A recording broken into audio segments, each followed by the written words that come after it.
Hello, Hello. welcome to the show on this blustery, windy and stormy Thursday afternoon. So what better to go and grab yourself a nice hot cuppa and settle in with us for the next 30 minutes while we talk everything business.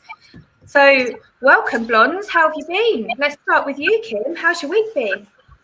Yeah, it's been really, really good, thanks. It's been a little bit manic, and I do have to apologise to the fact that all of the people that are coming to look at this are going to see my random message that I sent out thinking I was actually just talking to the blondes earlier, because I managed to double book myself. So forgive me around saying I'm at an interview, but it's been a great week. We've been celebrating International Women's Day.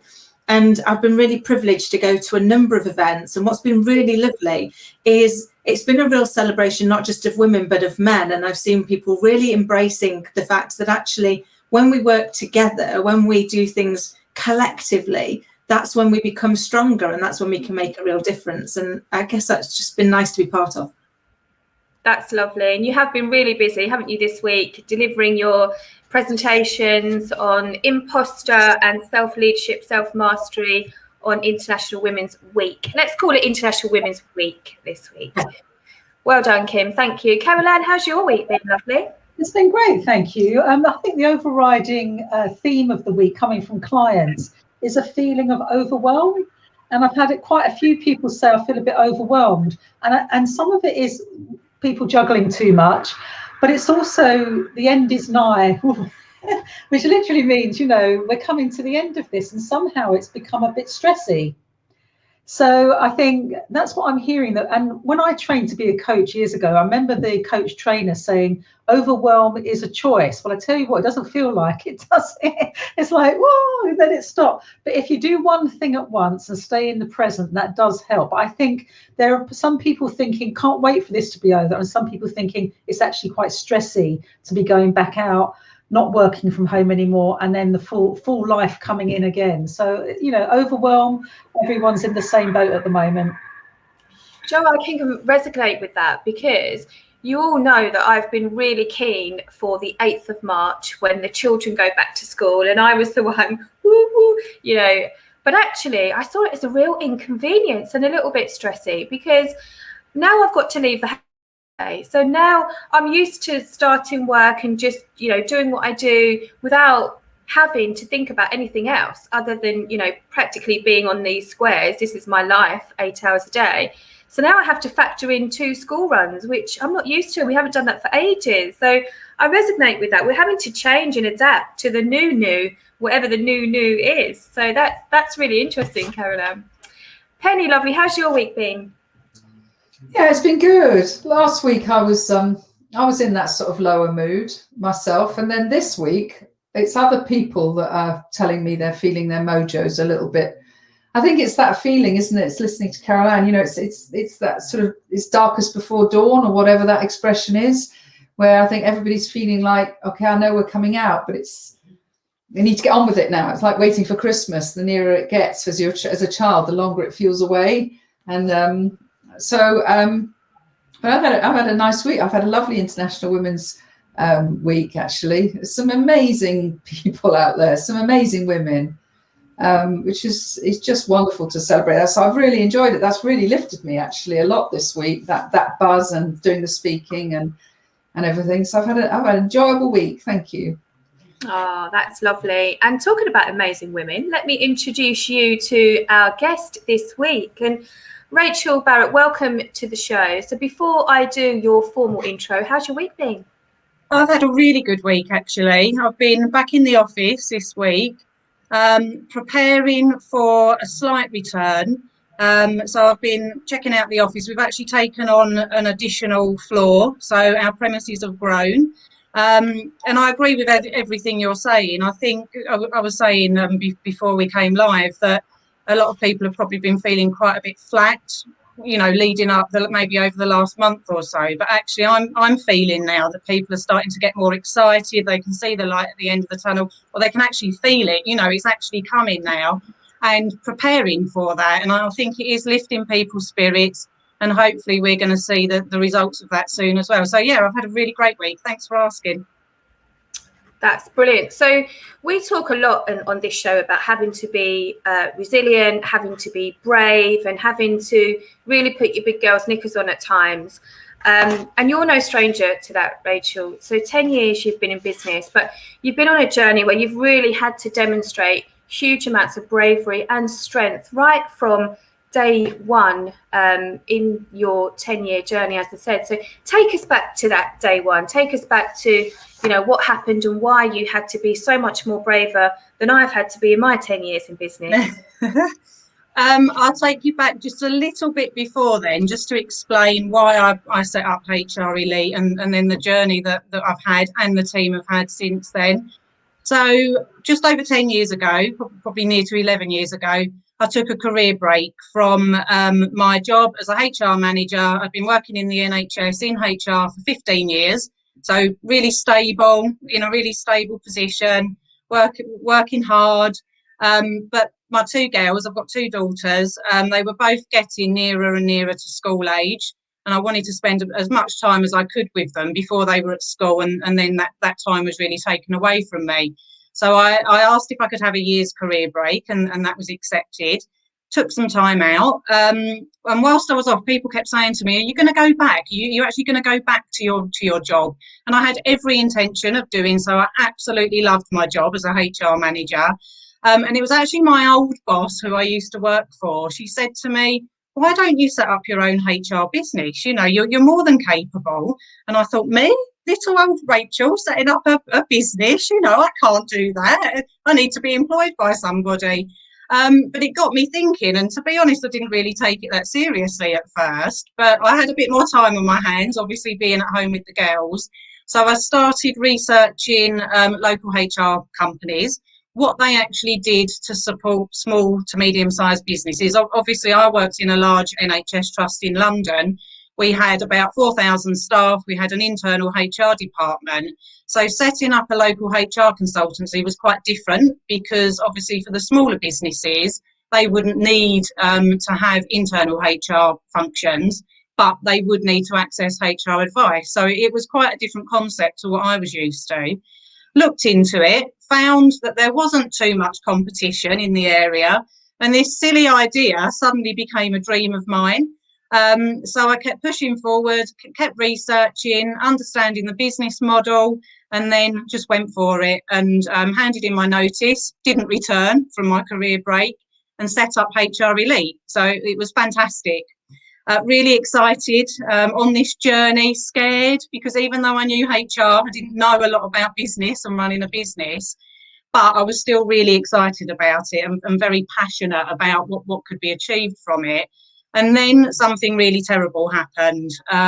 2 weeks after setting up the business, my husband died suddenly of a brain hemorrhage. So had no idea it was coming. Literally one evening, he didn't come to bed, and I found him downstairs on the floor.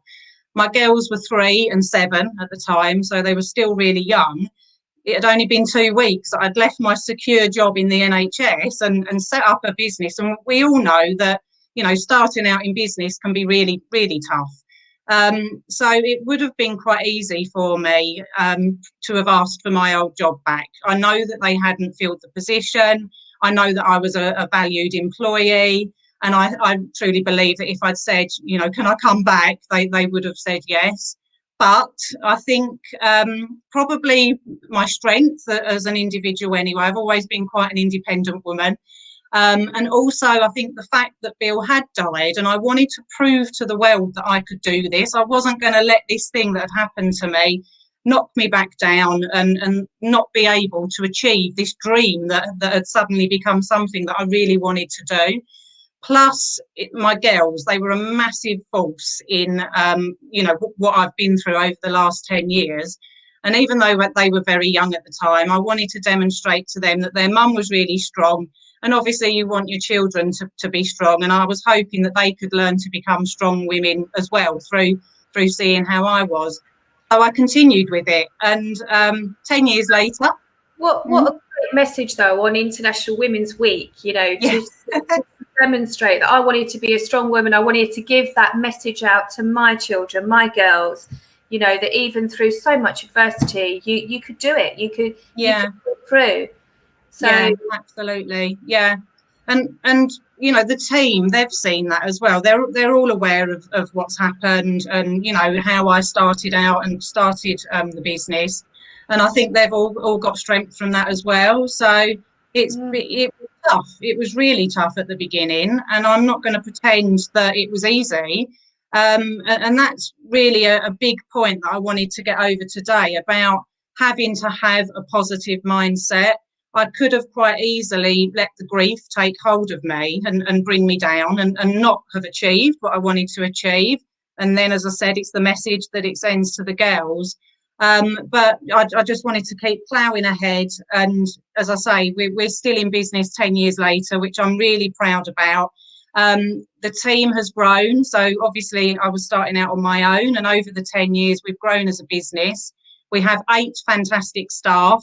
And a really nice thing, a nice little story that's come out of it is my oldest daughter is 17 now, and she actually started working for HR Elite back in September. She's doing a marketing apprenticeship. So thinking back 10 years ago when she was 7 and she lost her dad, and now she's 17, she's working for HR Elite. She's doing really well at it as well. I'm so proud of her. It just shows how, you know, how things can change over time, and the successes that you can actually get when at the beginning it was all looking so bleak and horrible. And actually, I'm so happy. I couldn't be happier as to how things have turned out. So yeah, it's brilliant. And as I say, got a fantastic team as well. Everyone's doing a fantastic job. And whilst we've been in lockdown and working from home, and we've managed to get through that okay, I'm actually really looking forward to us all coming back together, coming back to the office when we can and when the time's right.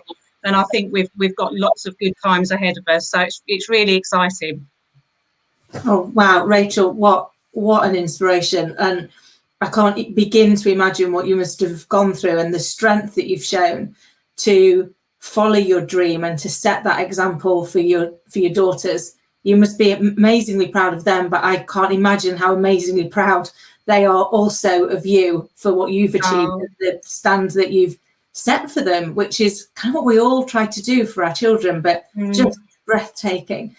I don't even know what questions we can ask because there's so many. But what, you know, obviously you've now grown and you've got a team and you've built that great culture.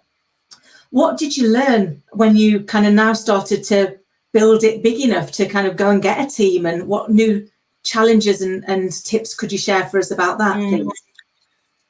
For me, I work in HR, so we're experts in people, we're experts in staff. But for me, I wanted to be the best leader that I could be. And it does come naturally to me in some regard, but there's also a lot of hard work that I've done on myself. And for HR Elite to be successful, for the team to feel comfortable, for them to feel a part of this fantastic culture that we've created, I really had to look at myself and the person that I needed to be able to develop them, guide them and lead them. So what one tip, I suppose, is about looking at yourself. I've done a lot of self-reflection, a lot of self-management as well. Sometimes when emotions get high or you're stressed or something like that, you need to be able to make sure that you're in control and that you're actually role modelling the correct behaviours. I think another tip to give is I wasn't a massive risk taker. I had my secure job in the NHS. I've been there for 15 years. Worked the way up the ranks from when I was 20 right up till when I was 36 when I left, and had that security there. But it's about making sure that obviously you're demonstrating those leadership qualities and that the people are on that journey with you, and building in a bit more risk taking. So I think over the 10 years I've become more confident. And in business, you do have to take risks, calculated risks. You know, you need to be careful, particularly at the moment. But I think if I think about the journey, it was the confidence that was building. As I say, I knew an awful lot about HR when I first started out with HR Elite, but I didn't know a lot about running a business at all, to be honest with you. So I think as the years have passed by and I've grown a lot more confident in what we're doing and also had some really fantastic results from that, it's allowed me to be more of a risk taker. So that's something else I've definitely learned about myself over the 10 years. I've certainly taken a few more risks more recently than what I would have ever done back 10 years ago. So, yeah, in terms of the journey, I think that there's a couple of things there that I really kind of resonate with and recall, you know, quite prominent things that have happened throughout that time. Rachel, I'd like to ask you, because a lot of people are struggling with resilience at the moment. We're on that last push, you know, the sort of, it's hard to get over the finish line. Do you have any tips that have worked for you for resilience, staying resilient, keeping going when things are tough? Yeah, I mean, definitely.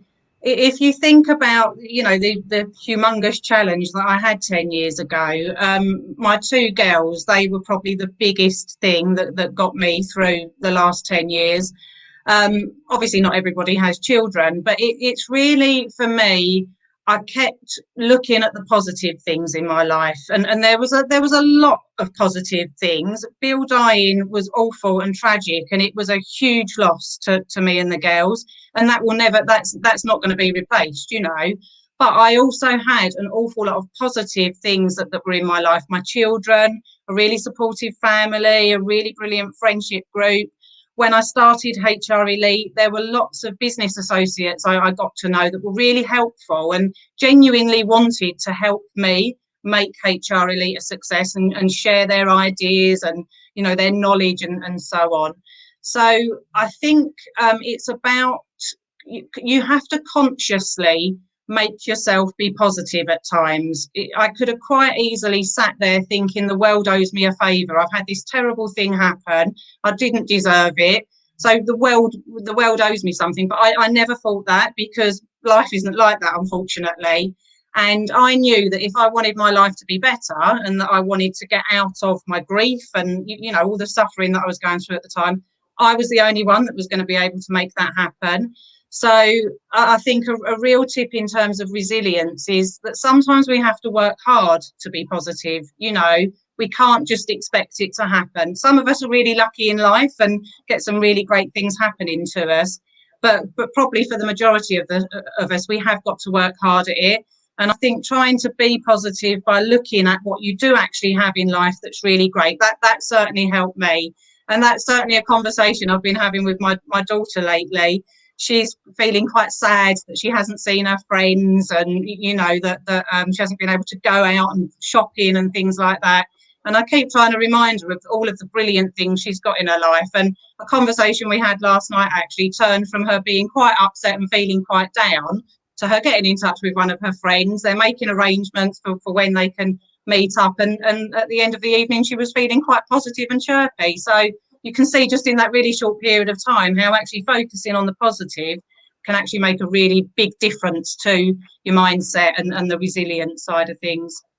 It's amazing, Rachel. How lovely for your daughter that you sit down and talk with her like that and everything. The gift you're giving her is amazing.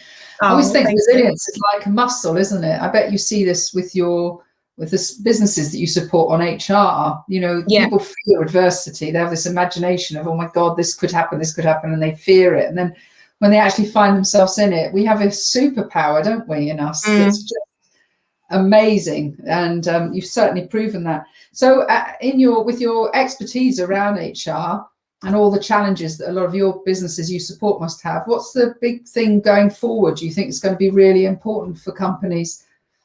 Yeah, at the moment, we're getting a lot of queries about furlough, we've dealt with, advised on a lot of redundancies, unfortunately, and it's very reactive. The advice we're giving at the moment is very reactive HR, but we are going to come out of this pandemic and things will hopefully get back to a bigger level of normality, what we were used to before March last year.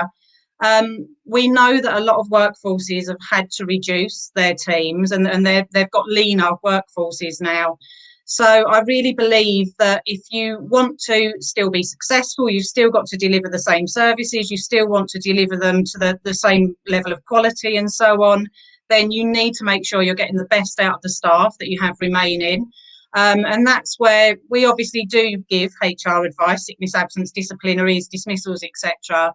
But we feel that at HR Elite, we're really going to be able to help businesses get the best performance out of their staff. We've got some fantastic packages to offer there.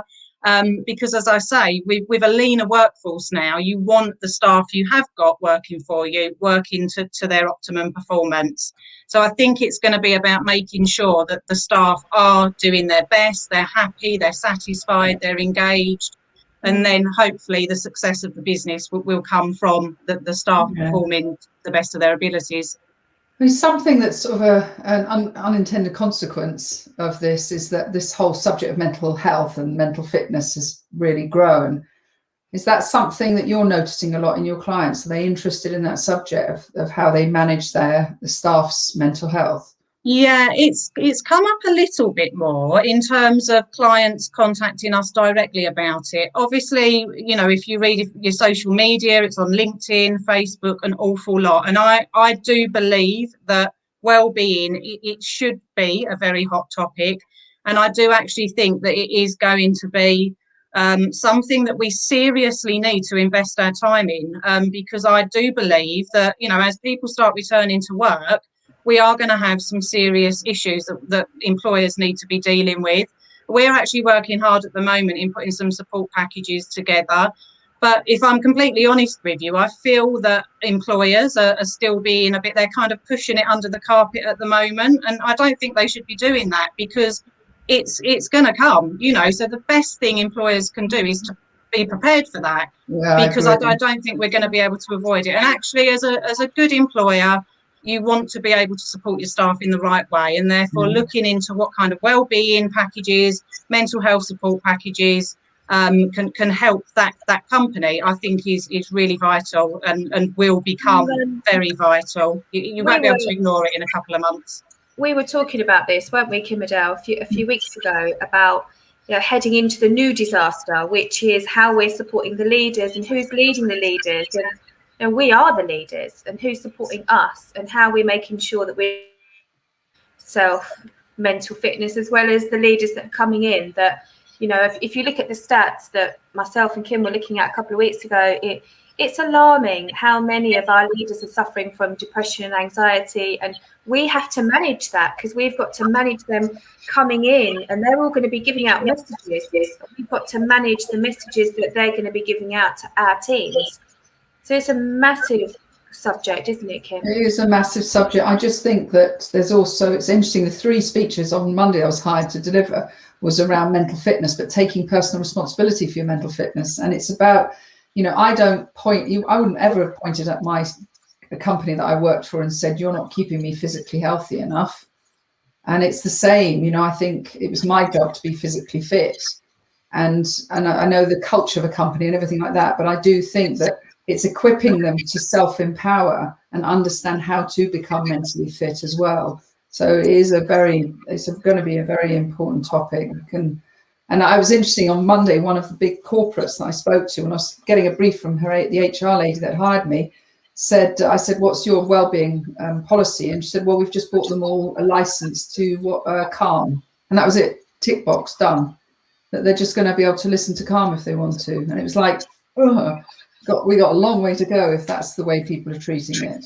Yeah, to be fair, it's scary, isn't it? I mean, there was some statistics from the UK Mental Health Association that shows that the employee assistance programs that we've got currently aren't actually hitting the mark. They're kind of prevention, they're not cure, they're at the ambulance end of the market rather than trying to help people before they get there. And that actually, you know, the compelling stat for me was that if we invested properly in employee well-being, that the impact in the UK alone is worth £8 billion per annum on the bottom line of small business, of all of our businesses. So, you know, if ever there were a compelling stat to say we should be doing this, Rachel, to your point, you know, we should be investing in better mental well-being, better mental fitness, better assistance programs. The fact that it could put 8 billion on our economy should be the thing that gets us all going, do you know what? If I wasn't going to do it just because it's the right thing to do, I'm going to do it because it's going to really help us. I think you're right, Kim, and I think this is why it's brilliant to have Rachel on the show, because you can tell us, Rachel, from an HR point of view, you know, what can we do to prepare, and what can we do now to make sure that, because that 8 billion is about retaining talent, isn't it, rather than, you know, letting them go off with long-term health issues due to anxiety and Rachel, what, as an HR company, what do you suggest? What do you offer your clients in terms of helping us with this new pandemic? I think communication is absolutely key. We know there's a stigma around mental health. If people can be talking more, then somebody who might be suffering, they might be feeling low, they might actually have a more serious mental health condition, but they feel they can actually talk to somebody, whether that's their manager, whether it's a colleague, then I think that is actually the really crucial point here. There's obviously lots of other things that companies could be doing. There's mental health first aid training, there's mental health awareness, being able to recognise the signs in individuals if they are starting to act slightly differently. Is it because they're feeling low? Are they feeling depressed? Are they feeling anxious? And as I say, talking about it. And I know we hear that all the time. There was that advert on the telly, wasn't there, a while ago, about somebody coming into the office and talking. But it really is so crucial. And it's such a simple thing to do. You know, it's not going to cost lots and lots of money. You've just got to be able to talk about mental health, your well-being, and feel comfortable about that, you know. So, as I say, there is training, there's certain packages we offer. But I think the first thing is being able to communicate and people feeling comfortable being able to do that as well. I love that, Caroline. You've put on the chat, talking therapies work, but you have to train the listener. Yeah. And I mean, this week's been a huge example of that, hasn't it, with regards to Meghan and Harry and the absolute fallout that's come from that. And one, you know, massive, great journalist that's just obviously walked out of the show because of it. Caroline, what was you going to say about that? Well, I was going to say, when you share things, and it is good to talk to others, you have to share with someone who can hold that space for you. Yeah. You don't want to share that vulnerabilities with an office gossip or someone who's going to turn and drop it on the floor or not hold it properly. And I think listening is an act of love, and truly listening to someone without judgment and interruption is something we could all learn for, because these things here never get you in trouble. This thing does. So if you can just listen with love and understanding and patience and confidentiality, that is a huge therapy and a lovely service for somebody. But you have to sort of train people to listen in that way. That's lovely. I love that. Well, unbelievably, we've come to the end of the show, and it's this part of the show, and we say it every week how fast it goes, don't we, ladies? But it's this part of the show that we like to leave you with a tip that you can take into your week.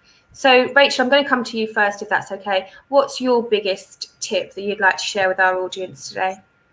I think it's continuing what I've been saying all along today, and that's about positive mindset. You know, things are awful at the moment. We're in a world that we've never experienced before, but you know, and it is tough. Don't get me wrong, it is absolutely tough. But if we can try and be positive, if we can try and actively be positive, then I think that's going to be a really great help to a lot of people out there. Yeah, lovely. Thank you, Rachel. And Penny?